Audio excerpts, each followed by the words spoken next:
I'll be starting in just 1 second, just letting my Facebook get going here.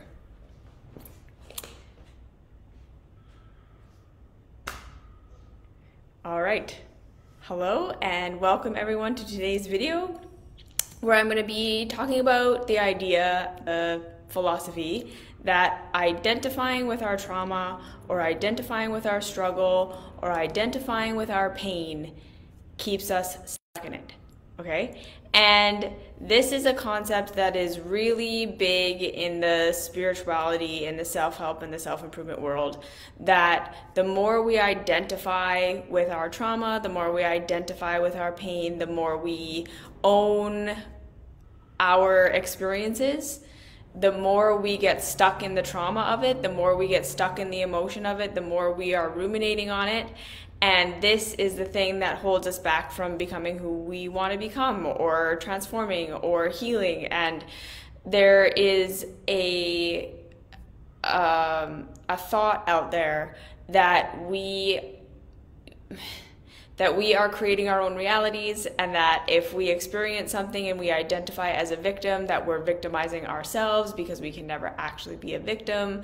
There's these ideas out there that we are fully sovereign individuals, and that if we have pain and if we have negative emotions and if we have all of these things, that the way to get over them, the way to heal, the way to get ourselves to be better is to dissociate from them or disidentify with them, and to identify with our higher selves, identify with our more aligned selves, identify with our more healed selves.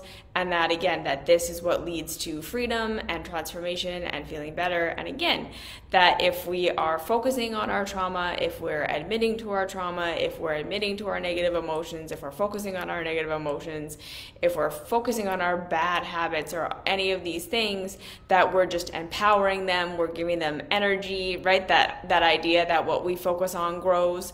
So if we just stop focusing on it, and if we stop paying attention to it, and if we stop making it a huge part of our lives, that it will stop being a huge part of our lives. And so today I want to talk about if there's any truth to that, if it's true that if we focus on our negative emotions, or if we focus on our trauma, or if we focus on what's hurting us, or if we focus on our negative habits or whatever it is it true that that will make them bigger? Is it true that that will make them worse? Is it true that that's how we get stuck in them? Or could it be that there's some other reality that focusing on these things and looking at them and acknowledging our victimization and acknowledging all of these things might actually be better? So before I get into this, I do want to clearly state that I am not a therapist. I am not a registered mental health professional. I don't want this to be used instead of therapy. I am hoping that this is just something that it provides some support and some love and some compassion and some tools to try if you are dealing with any of the things that I'm mentioning today. But please don't use this as a replacement for therapy or therapeutic advice. And again, if anything doesn't resonate with you, if anything doesn't feel right for you, if anything doesn't feel good to you, defer to yourself, not to me, right? That assume that you are right, assume I am wrong, and go forward with that which does resonate with you. And that's what I want to say starting here. Okay, so does focusing on our trauma make it bigger? Does focusing on our negative emotions make them bigger? Does focusing on our negative habits make them worse? Is it better to just stop identifying with these things, to see ourselves as our higher selves, to identify with who we want to be, not who we are right now, to try to cultivate the feelings we want to have, and to get rid of the feelings that we have? My answer to that is that in real reality, okay, so like bottom line, in real reality, that which we do not acknowledge, we can't do anything about. That which we do not acknowledge, we cannot do anything about. So when I first want to like answer this question, and when we are just like looking at it from the most up high, kind of like far broad strokes point of view, we really want to, again, just come back to logic and to reason And we instead of making it the spiritual thing, instead of making it an energetic thing, instead of making it like complicated with all of the different ways we can interpret and misinterpret what spirituality is and what we should be doing and what we shouldn't be doing and what's going to do this and what's going to do that and is this right and is this wrong and is this spiritual or is this mature or is this wrong, blah, blah, blah. Let's, again, just return to something kind of just grounded and logical and foundational. And that is, again, that which we do not acknowledge, we cannot do anything about. Okay?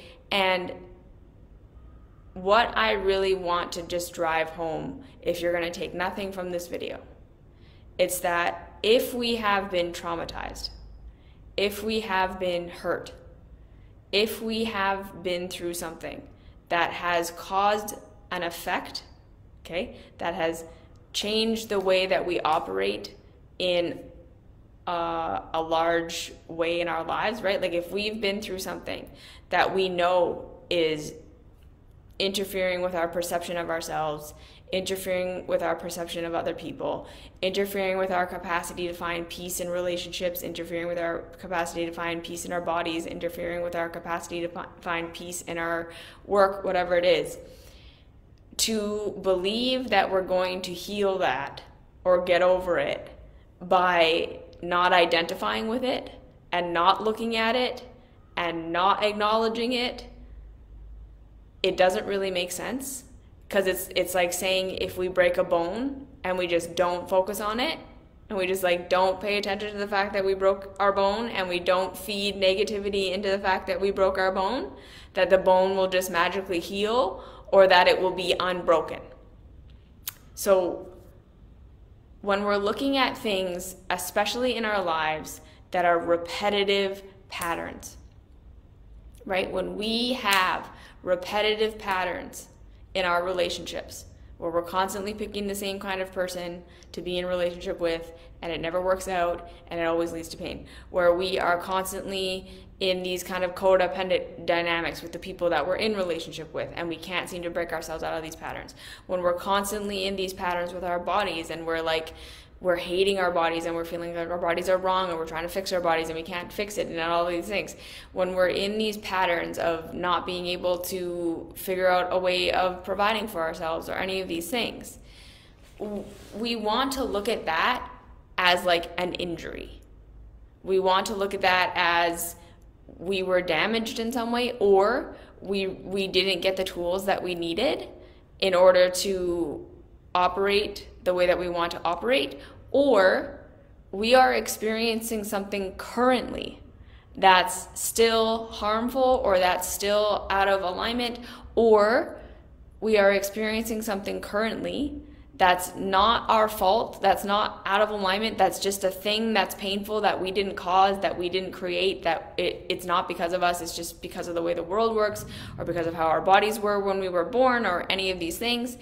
And again, to not acknowledge that, to not look at it, to just say, I'm going to just not identify with this and then I'm going to be a different person, is literally like falling and breaking your bone and thinking if I just don't look at it, if I just don't acknowledge it, I'll just keep walking on my broken leg and it won't be broken anymore. I'm just going to identify as someone who doesn't have a broken leg and not identify as someone who fell and broke my leg. And then I won't have a broken leg. Right? I think that when I say something like, when we fall and break our leg, the thing that makes it so that it's in pain and that it's broken and that it affects our day-to-day life is not that we're focusing on it.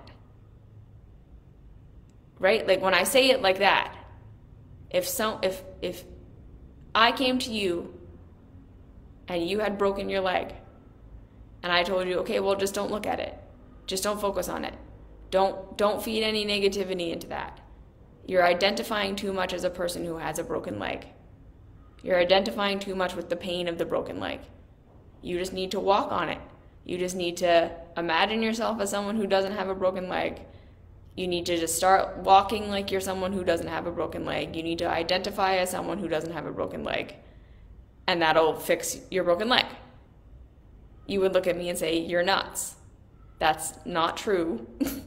And that's going to make it worse, right?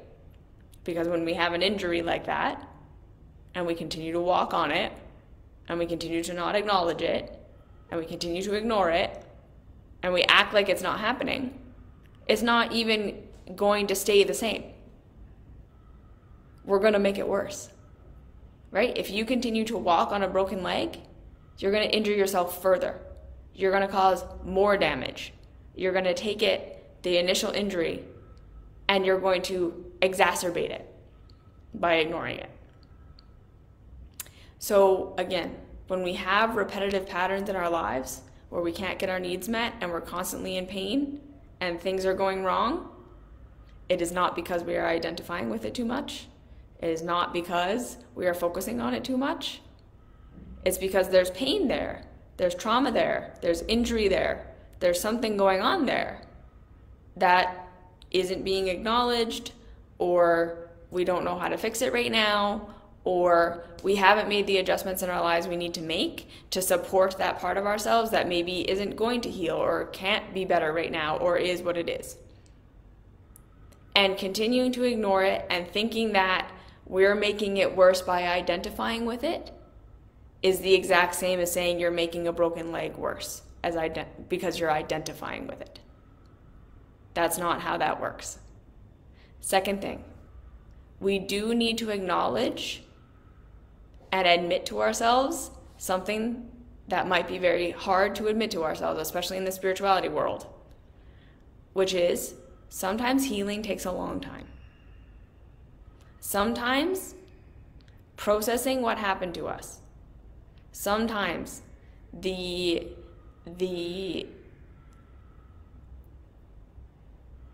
process of processing and the intensity of processing and the messiness of processing, and how when we are really getting into the things that happened to us in our childhoods, the things that happened to us in our early relationships, the things that happened to us in our adult lives that really hurt and really harmed us, when we're really getting into looking at why our perception is the way that it is, when we're looking at the things that harmed us, so many of us are looking for that thing we're going to do that's going to heal it.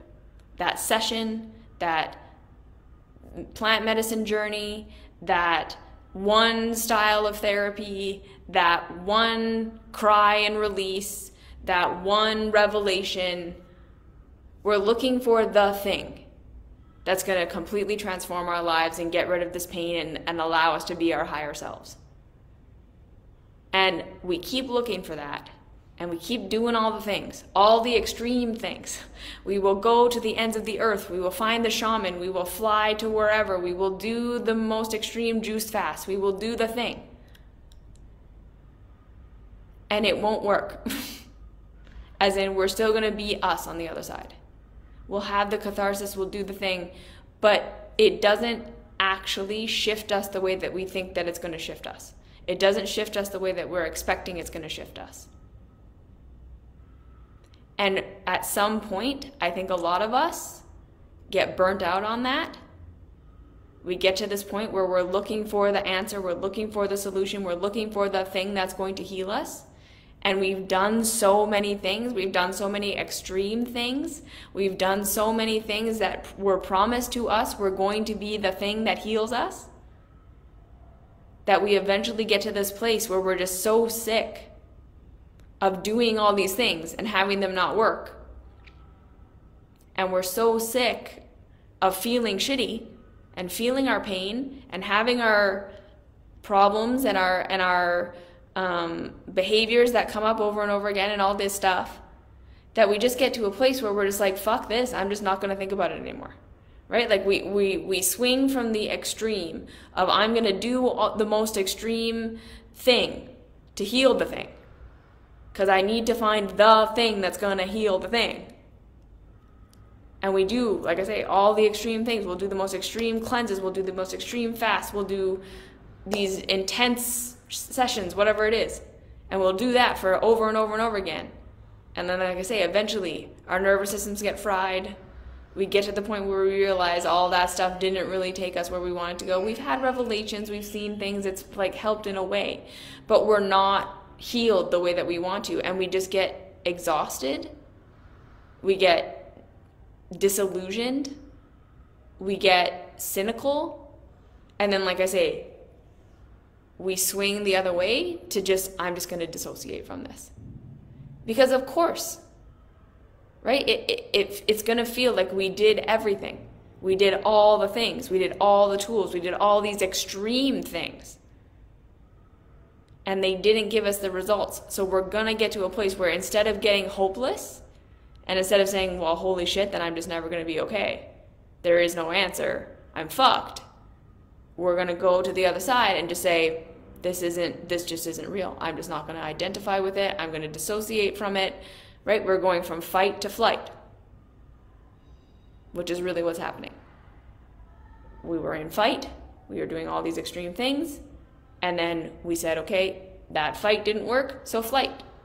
I'm just not going to identify with it. I'm not going to look at it anymore. I'm sick of this thing ruling my life, because that's how it's going to feel. Like, especially when we got caught up in doing all these super extreme things, and it was like our whole life was us trying to heal, and it was the main thing we were focusing on, and it was in our consciousness kind of at all times, and it was the thing we were centering our lives around. We're gonna get burnt out on that. We're gonna get exhausted by that. We're gonna get disillusioned by that. We're gonna get disappointed by that. And then we're gonna flip to the other side, and we're just gonna say, I'm not gonna look at it. I don't wanna look at this. I don't wanna think about it. I don't wanna be this person anymore. I'm just not gonna identify with this trauma. Because we're not finding a tool that's actually helping. We're not finding something that's actually helping us make progress. And therefore, like I say, we think the extreme thing didn't work. We think the extreme angle didn't work, so we swing wildly to the other side, the most extreme opposite of just, I'm going to act like this isn't a thing. I'm going to just live my life, and I'm going to suppress it, and I'm going to ignore it because I don't want to even think about it anymore. So that's normal. And that makes perfect sense.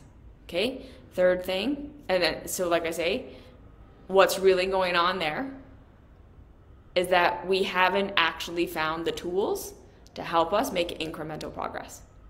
We haven't come to the idea and the revelation and the realization yet that healing and integration and evolution is not a thing we do. It is not a step we take. It is not a session. It is not an extreme thing. Healing and growth and integration happens slowly over time, working with our nervous systems the way that they actually work, which is that they have finite amounts of capacity to process.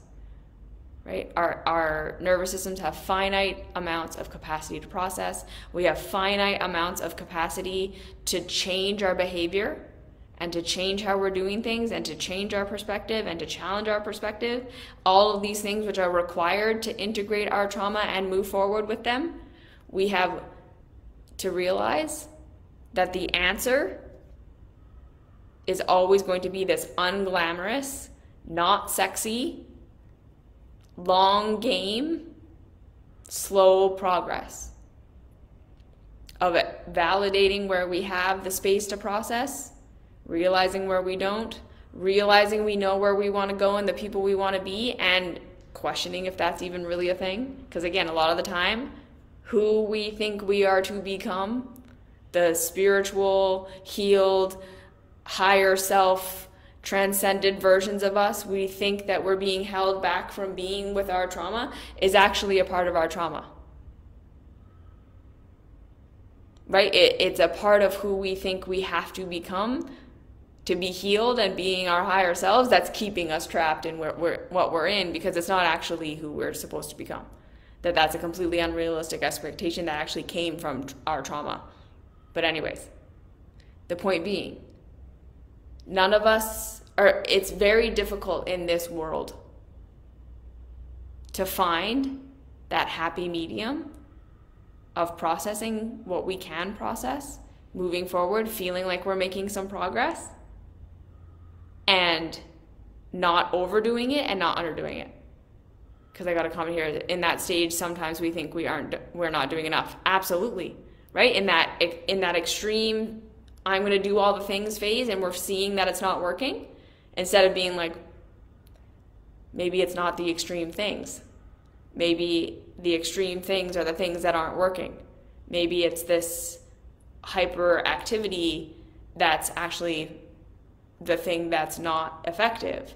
We just think, I'm not doing it enough. That's absolutely true. And I think that that's a really, really important thing to bring up here. That we can get to that place where we're like, right, the juice fast wasn't enough, so now we got to do a water fast. The water fast wasn't enough, so now we got to do a dry fast. The shaman in Peru wasn't enough, so now we got to fly to Africa for the shaman. The Kundalini retreat wasn't enough, so now we need a Kundalini month-long intensive. We think we found the thing, because this is the other thing, right? I really want to acknowledge this, that the intensity of a lot of these healing modalities that way overstimulate and jack up our nervous systems, that like fasting is an extreme fucking thing to do. And as much as now it's just like everyone should just be fasting, it's like, what? No, it absolutely is not. These things hyperstimulate the body if we're not really careful. Okay, so like now we're looking at people are doing ice baths. People are doing, like I say, plant medicine journeys. We're doing these super long ecstatic dances. We're doing these really intense yoga things. We're doing these really intense, even like somatic experiencing, all of these sessions where we're talking about our feelings all weekend or for really extended periods of time, where we're trying to meditate several hours a day and process several hours a day and all of these things. And we're thinking like this has to be it, because like it feels so much. It feels so intense. There's so much energy. I walk away from it feeling like I'm better, feeling like I've had a revelation, feeling like I'm different, I'm high. It must have worked. And then as time goes on and we resettle from it, we crash. That's always going to happen. There's going to be the high of the fast, the high of the thing we did, the high of the emotional catharsis, and then there's the crash. And then we think, oh, I have to do it more. I have to do it again. I have to do more of it. I have to do it harder, because it worked for a while. It was making me feel better. And then I crashed because I stopped doing it. Right? We all think I crashed because I fell off the program, or because I stopped doing it, or because I need to do more, or because there's still toxins, or because there's still trauma, or because there's still whatever. So I got to go back for it. And really what was happening is that we were putting ourselves in such a high state of stress. We literally went into that state of such hyper arousal that we couldn't feel our emotional pain anymore. We couldn't feel our physical pain anymore. The body said, we are in an extreme state and we're about to die. So we're going to numb all the accessory pain.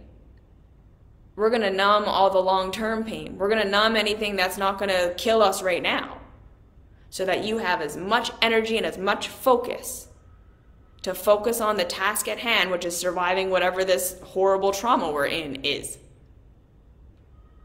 We're on that adrenaline high that absolutely numbs our pain. Okay, and then also seemingly brings mental and emotional clarity. That adrenaline high where we all of a sudden realize, oh, I just need to this. Oh, it's this. Oh, right? It's all so clear now. I just need to be more positive. I just need to whatever. We think we're having our revelations in this time of hyper arousal, when really, again, we're in late stage fight or flight. Your brain is literally thinking we're about to die. and it's giving you that endorphin high to numb the pain. That's what's happening. And again, I understand that this is really hard to hear, and I'm going to get a lot of comments of like, no, fasting is really good for you, and Wim Hof, it's great, and ice baths. No, there's science behind these things, and you're just projecting and saying all this stuff. Okay. Right? Like, I'm not going to argue with you. But what I'm going to say is, long term, how is it affecting your life? Is it leading to you being able to actually incrementally take small, different steps in your life to make your life feel better and to support yourself in your life in general? Small, little steps that create long-term change over the long term? Or is it these super highs and super lows and super highs while you're on it and then not being able to do it for a while and then crashing and then doing it again and then finding a new thing and all of this stuff?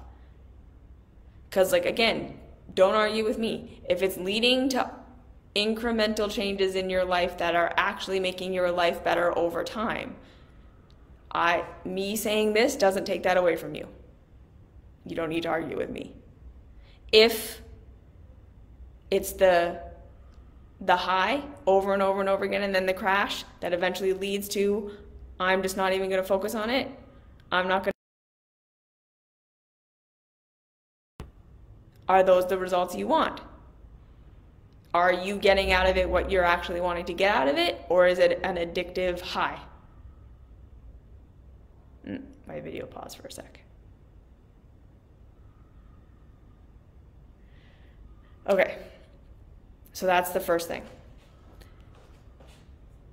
So again, I hope we're starting to understand that, of course,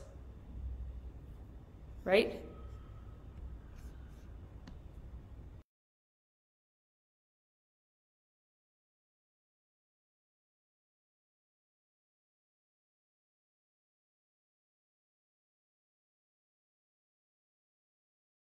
Internet is struggling.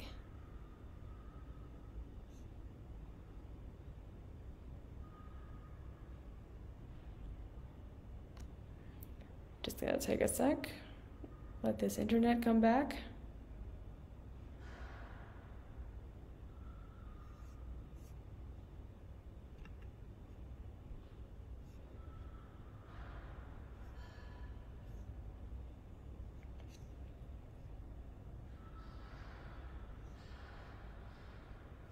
Oh, here we go. Okay. So this next thing, if we're struggling and we're in pain and we're having a hard time and we're not finding tools that are helping us, and more importantly than this,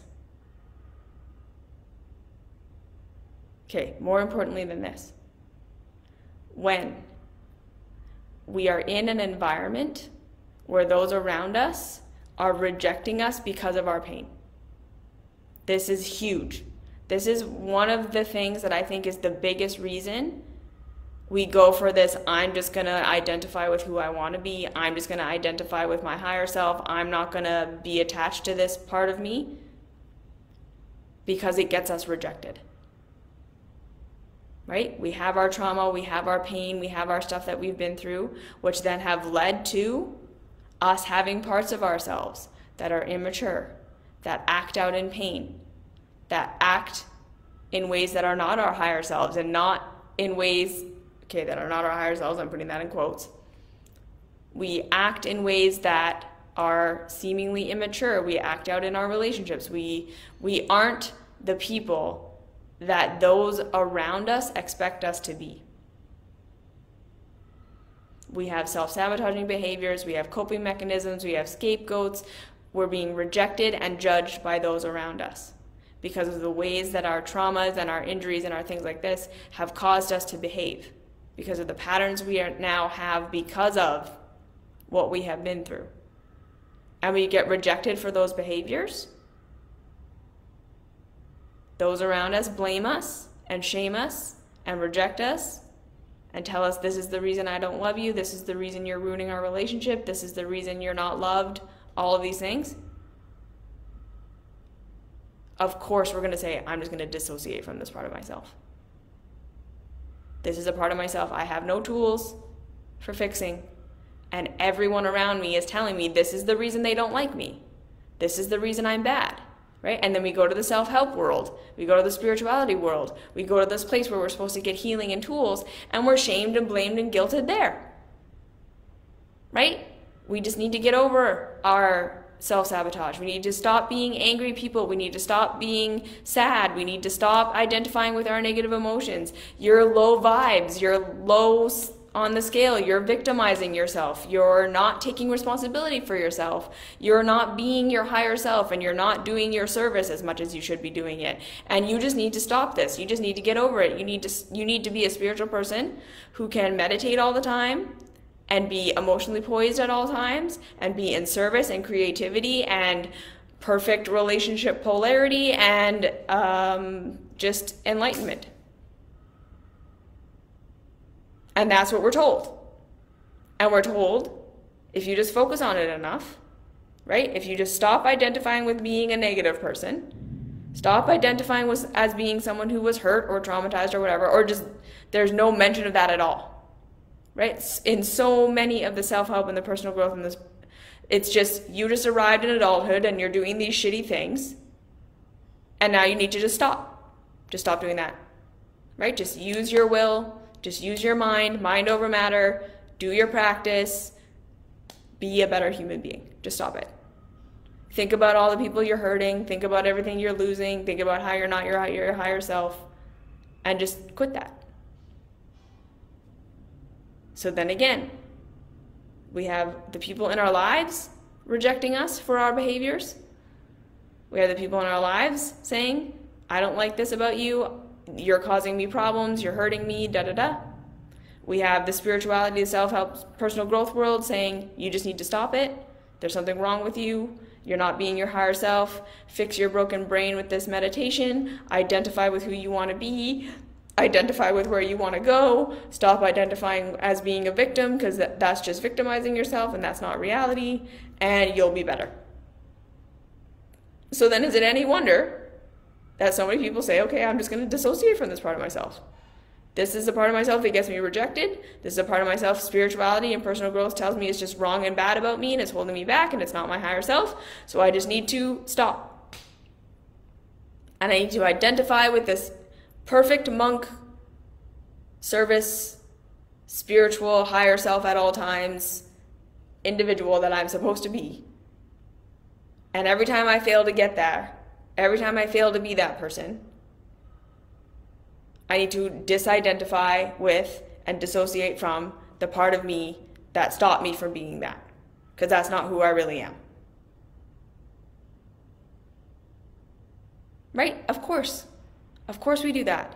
Again, complete compassion, because there are zero, that's not true. There are many people now, especially now, we're getting more aware of trauma and the fact that we don't just arrive in our adulthoods as shitty people. People are finally listening to what I've been saying since 2014. There's no bad part of you. There's no bad part of you. We have these parts that are trapped in childhood. We have these parts that are trapped in trauma. We have these parts of self that didn't get to grow, that didn't get their needs met, that still aren't getting their needs met, that are still being traumatized, that are still having things in our lives right now that hurt us. We have perceptions of ourselves and the reality that are not true. We have expectations of who we're supposed to be that are just not who we are. We live in a capitalist society that does not support human function. We live in a literally, emotionally, completely, almost unaware society where we're asked on a daily basis to act like robots. We have a spirituality that is, so much of it is based on shame and guilt and how we're not good and how we need to be redeemed and how we need to fix our broken selves. Duh. We're in pain. Yeah, no, duh. We're not thriving human beings. And then the reality being that to embrace these parts of ourselves to learn how to say, okay, what do I need?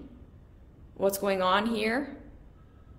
Where is my perception incorrect? Where was I trained that this is how reality is and this is how I'm supposed to be and this is really what reality is and this is how it actually is, and what gets me rejected is actually the right thing, what gets me approved of is the wrong thing, and having to learn all of that. It is complicated and it is confusing.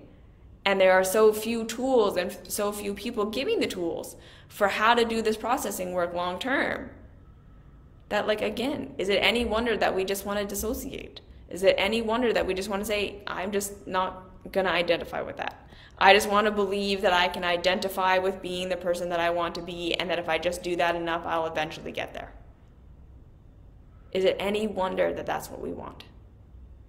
Right? And again, is it any wonder that we have these spiritual, idealized versions of ourselves that we're constantly trying to force ourselves to become? And then the more we do that, we notice the wild swing the other way. Because it's not authentic, it's not real, it's not true. It's who we think we need to become to be approved of. And we've spiritualized it. And we've made it that, no, that's who I really am. Because I can be that way sometimes when I'm really focusing on it and I'm in a good place. So therefore, it's who I should be all the time. And I've lost myself when I'm sad or negative. Okay? And then the last thing. Our society, our spirituality, our world makes absolutely no room for pain. Makes no room for anger and sadness and confusion and growth. Right? We're just supposed to be happy all the time. We're supposed to be on purpose all the time. And then if we have these negative emotions or we have any of these things, what's demonstrated to us? It's demonstrated that we just explode them everywhere. Lash out, react, violence. Or we bottle it up and we don't do that. That's not good. That's not nice. That's not attractive. There's no, this is how we healthfully embrace our emotions. This is how we healthfully express our emotions. Because anger is a normal and natural part of being a human being. Frustration is a normal and natural part of being a human being. Right? Being lost and confused and sad and down and in transition and not knowing. These are all natural parts of being a human. And we keep thinking something's gone wrong when we experience these things.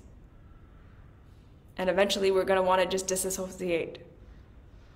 Okay, so realizing it's time to quit is so important. I stalked many situations and I've gotten hurt more. If I had quit earlier, it would have been a lot better for me. Totally. And then someone else saying, I really fell into this trap, tried everything you just mentioned and still not feeling great, and now what? So again, the bottom line being, actual processing is slow. It takes time.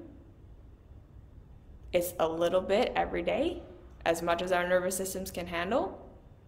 It's having a little bit of a revelation and not really being able to do anything about it for a little while. It's seeing little things, taking little steps, step stacking, moment by moment, right? Like that's why the tools that I offer are just continuing to return to that compassion and curiosity. What do I need right now? What am I feeling? And starting to really understand that the actual way that we move forward is never a big, loud pop. It's a slow simmer.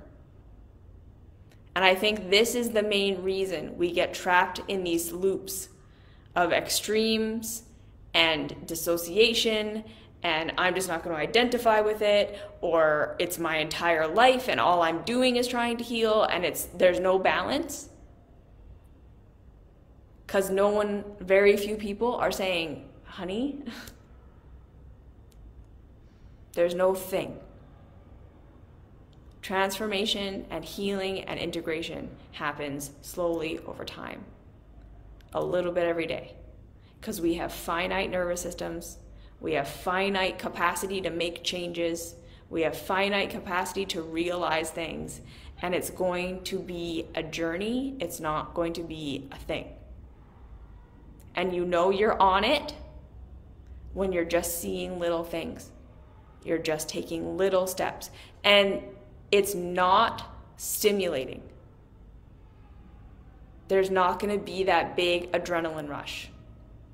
There isn't going to be that big payoff of the massive revelation and the massive emotional catharsis and the huge thing we think we just changed our whole lives. It's slow. It's little things.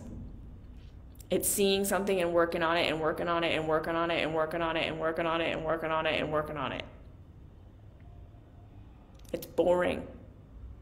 It's just showing up, doing your processing, doing your journaling, making a little change every single day.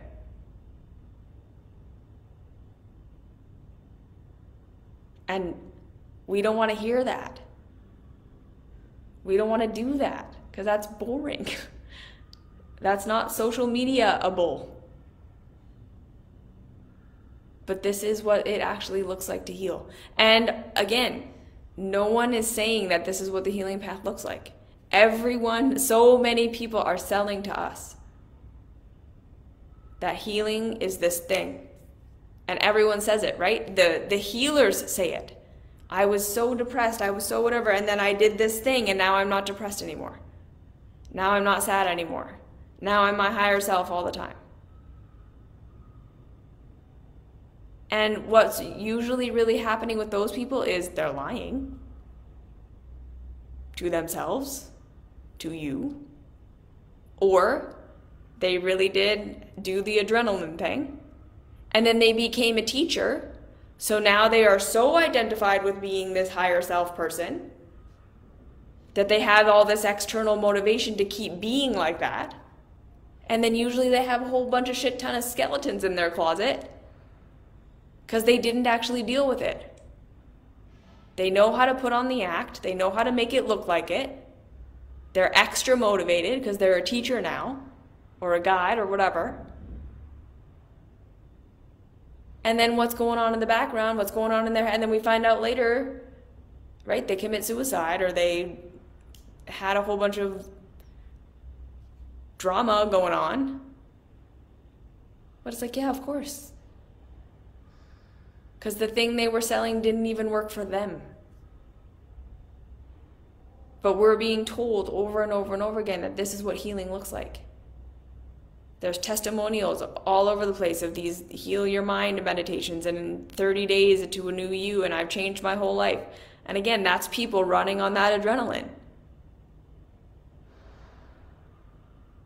We have to then say, okay, what is it like for them 6 months down the road? What's it like for them a year from now? Did they maintain it? Are they still a totally different person? Or are they back to where they were? They're probably back to where they were. Because they were riding the adrenaline. They were riding the high. Don't listen to what people say 30 days after they did a thing. Don't listen to what the teacher says. Look at the students who followed 6 months and a year later. What are they doing? Are they back again for round 7? Are they doing the same shit, constantly doing every single program this teacher has to give and they're still in the same place? Because yeah, that's not what healing looks like. So like I say, it is no wonder that people then just default to, I'm just going to identify with who I want to be. And again, I just really want to say this again. So many of us, the person we think we want to be, the person we think we're going to be when we're healed, isn't reality. That's who we think we need to be happy and to be loved. And that's not reality. That's not who we are either. We're putting on an act in both ways. We have our traumatized self and we have our hyper-spiritual self, and neither of them are who we are. There are no quick fixes. And none of us are going to be our higher selves, right? Like, I am not emotionally poised at all times. I do not have no triggers. I am still a human being. I just have tools for working through these things now so they don't explode my life the way that they used to explode my life. That's the benefit of this. You get to a point where, yeah, you've healed your traumas to such an extent that you don't really act and you're not triggered the way you used to be. Of course. Slowly, over time, 10 years of work, I got to that place. Slowly, just little things. You become different. But like I say, I still get sad. I still am a big feeler. Like really big emotions. I just know how to work with them. My body is not healed. It's better. And there are some things I may never heal. And that's just a part of my life. And that's okay. You see what I'm saying? Tragedy still happens. Shit still happens. I hurt. I just have tools. I no longer am holding myself to this expectation of being this perfect selfless giver who never has a need, which is who I thought my higher self was. Right? Like so many of us need to realize that who we are trying to become in our higher selves, I'm going to dissociate from my pain, isn't a thing. How do you know if you're feeling numb or neutral?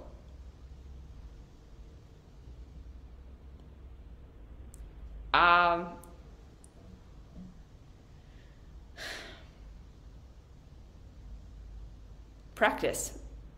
Like, as kind of shitty as that sounds as a reply, I would say, again, numb when you go into your body and when you feel into your body. Does it feel like you're just in your head? Or can you go into your body? Can you feel what's happening in your belly and in your feet? And is there buzzing? Like, right? Is there that like anticipation feeling? Or is there just nothing? Because calm and neutral, you're still going to have feeling. You're going to be able to relax. Like there's going to be a relaxation. Numb is not going to feel relaxed. It's going to feel dead. Okay? That's kind of the difference that I would say. If it feels like there's just nothing in there, that's numb. If it feels like there's feeling and energy, but we can be relaxed, we can observe. I think that's another thing about being neutral versus numb. How much of your environment can you take in? Can you go in and feel? Can you go out and feel? Or are you just kind of dead zone? Okay, so last thing. Where I would say yes is the answer to, does focusing on all these things keep us trapped in them? Where I would say it can become like that is, again, when we're in that my entire life and all of my focus and all of my energy is going towards trying to fix this thing about myself. When our entire lives become about healing our bodies and all of our thoughts are on that. When our entire lives are on, how do I fix my relationship? How do I get the relationship? How do I fix my job? And like everything is about getting rid of our depression, getting rid of our anxiety. There is nothing else, or there's very little else, and it's all consuming. That is when I would say, oftentimes, we are holding ourselves back from actually being able to heal and process again because we're overdoing it. There is such thing, like I say, as our nervous systems and our capacity to process being incredibly finite. We cannot be doing it all the time. We cannot be in that state 24/7. And if all we have in our lives is processing and working on it and trying to rest so that we can process and work on it more, we're going to be totally out of balance and we're not going to be able to see anything. We're going to be micromanaging, micro-fixing, we're going to be like ruminating, and we have to remember that of course is a protective mechanism. That is our desire to obsess about it and to look at it and to look at it and make it our whole life to try to protect ourselves from the pain. We're trying to figure it out so we can get rid of it and feel better. That's a completely innocent protective mechanism. But again, when healing and fixing it and all this becomes our entire experience, and again, I'm not saying that there aren't going to be times where we have like intensives, like I've been through that, where we're just in it for a bit. And it is kind of, it takes over our lives for a little bit. But when that is a prolonged thing, sometimes the most healing thing we can do for ourselves is realize we need to have a life outside of these things as much as we can. Having some responsibilities, right? Doing some work, realizing our relationships aren't all about us, realizing like just doing some things with your days and your time that have nothing to do with this healing thing, that you take a break from it. It is so important. Okay? We can absolutely overdo it by ruminating on it and making it our entire lives. And I have not ever really seen anyone make progress from that place. When that's all that's happening, we don't have a job, we don't have other things in our lives that we're doing, we don't have other responsibilities, we don't have other activities, it's just this over and over and over again. It can really hinder us. And like I say, this is different than being like in a therapeutic environment, like a rehab center or something, and that is what we're doing with our whole lives for that period of time with help and support. That is a thing that's valuable in and of itself, okay? But like I say, when our entire lives, just in our lives, have shifted to this is all that is happening, that can be something that does keep us stuck. And so again, it's not to say like, okay, well, go and just try and live a normal life. Because again, a lot of us have trauma. We have things that are going on with our bodies and our minds and our emotions. We can't just go and live a normal life. That's not what I'm saying. I'm not saying just like get a job and just like get on with it. That's not what I'm saying. What I am saying is we do have to add some things to our life in whatever capacity we can from wherever we are that are not just healing. Like we can't just be only watching YouTube videos about nutrition and only reading articles about healing and only scrolling the people who have whatever we have, and that's what we do with all of our days, every day, all the time. We can't just only be reading books on healing our traumas and all of these things, and this is all we do with our time. Like literally, make 10, 15, 20 minutes of your day to play Sudoku, to do something else, to take your mind off it, to have some like lightness and fun and not this in your life. Talk to somebody else. Write a letter to somebody. Like anything you can do to add activities to your day and to your life that show you that this is not all your life is. Your life isn't 100% your trauma. And even when, because again, right, a lot of us can get so micro-focused on our trauma or on our pain or on our whatever, and that again is a protective mechanism for giving ourselves this feeling that if I perfect this thing, if I just heal this thing, if I get this thing perfect, my whole life will be fixed. My whole life will be perfect. And it's how we escape the pain and the confusion and the unknown of our lives that are outside of this thing, right? We can sometimes scapegoat our entire lives onto our trauma, onto our pain, onto our thing, so that we don't have to look at the rest of it, because it's all just too big and scary, and it's overwhelming. And so we hyper-focus on our body issue or on our trauma or on our whatever as a way of avoiding the rest of reality. Because we don't feel like we can do it. We don't feel like we have the tools. All of it feels too big and too much. And so we're hyper ruminating on this thing to protect ourselves. So like I say, that is a trauma response. It's a completely reasonable trauma response.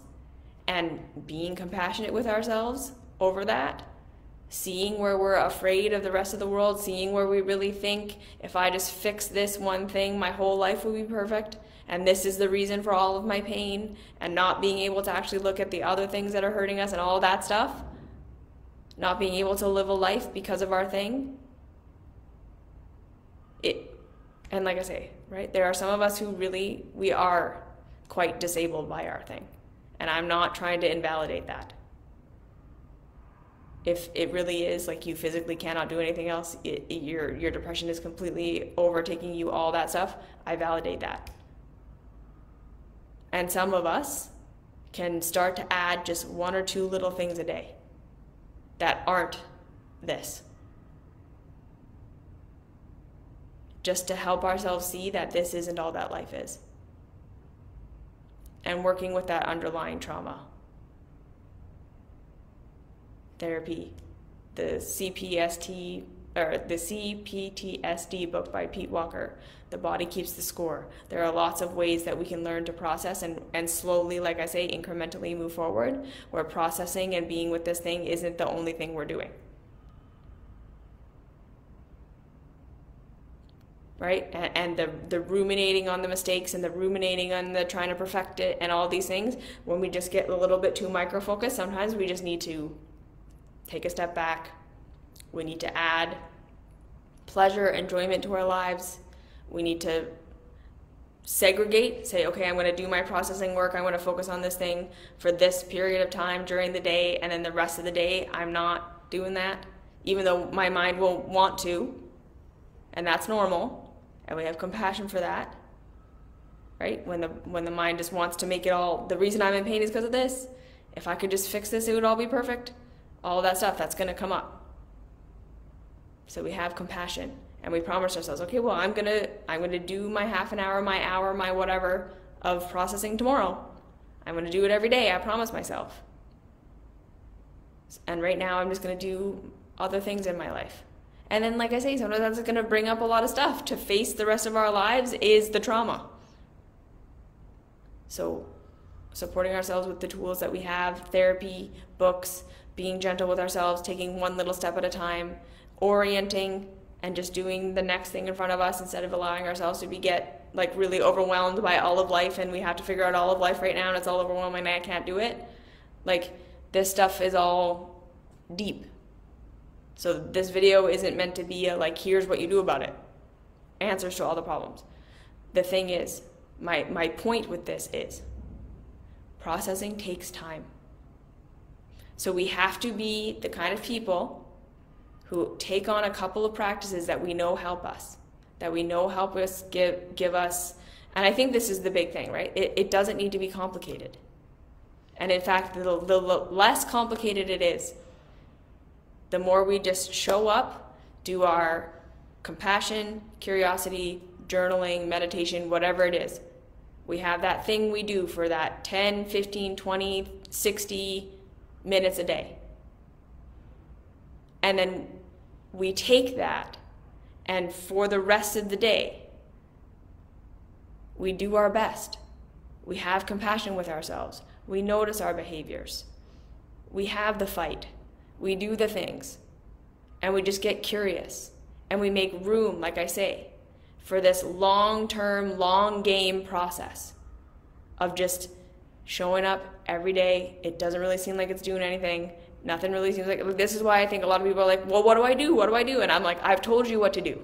I've told you what to do 100 million times. And we don't do it because it doesn't feel like it's doing anything. And I totally acknowledge that, and I totally validate that. It's not exciting. It doesn't give you the adrenaline high. It doesn't give you the results right here, right now. It's slow and it's boring, and it looks like nothing is happening. But that's how we do it. That's how we climb the mountain. Everyone who's taken a sprint and then falling back down looks like they're making so much more progress than you. Because we're not looking at the fact that they're falling back down. They like zoom past us and we're like, oh shit, my thing isn't doing anything. right? I've been taking these tiny little steps and I look back and it's like I haven't made any progress. That's how it feels. But if you keep doing this, one day, a year from now, you're going to look back and be like, holy shit, I'm like 3/4 of the way up here. And everyone else is still down there sprinting the first 100 meters and then falling back down. This was progress. But you have to stick with it. And it has to be simple. Simple. I'm going to show up for myself 10, 20, 30 minutes a day. I'm going to journal. I'm going to find these practices that work for me. If I'm going to do therapy, I'm going to commit to therapy for like 6 months. We commit to our thing wherever we are, whatever our price point. You don't have to have any money. If you just commit to every single day, I'm going to sit with myself for 5 minutes and have compassion and curiosity for my emotions. Compassion and curiosity for myself. I'm going to get on my own side. I'm going to practice getting on my own side. It will start you on your path. And then, like I say, no one tool is it. Compassion and curiosity will not be the thing that heals your life. It will give you a foundation, and then new tools will come. New little pieces, because that's the other thing about this path. The real healing path is you're going to do your tools, and then something else is going to come into your awareness and you're going to stack it. And then you're going to use that and you're going to do your tools, and then you're going to be making little changes, whatever, and then something new is going to come in and you're going to stack it. And it's all about what can I sustain? What can I maintain? So if you're sitting there being like, hey, I'm going to meditate for 2 hours a day. Can you do that? Can you honestly see yourself doing that for the next 20 years? And if the answer is no, go down to the level of what can you do? What can you see yourself doing for the next 20 years? And then when a new thing comes, if it's all adrenaline and hype, you recognize that. You say, okay, is this a habit I can stack that's actually beneficial to my nervous system with its nervous system capacity? Or is this an adrenaline junkie thing? You see what I'm saying here? It's slow, it's little, it looks like nothing until it's something.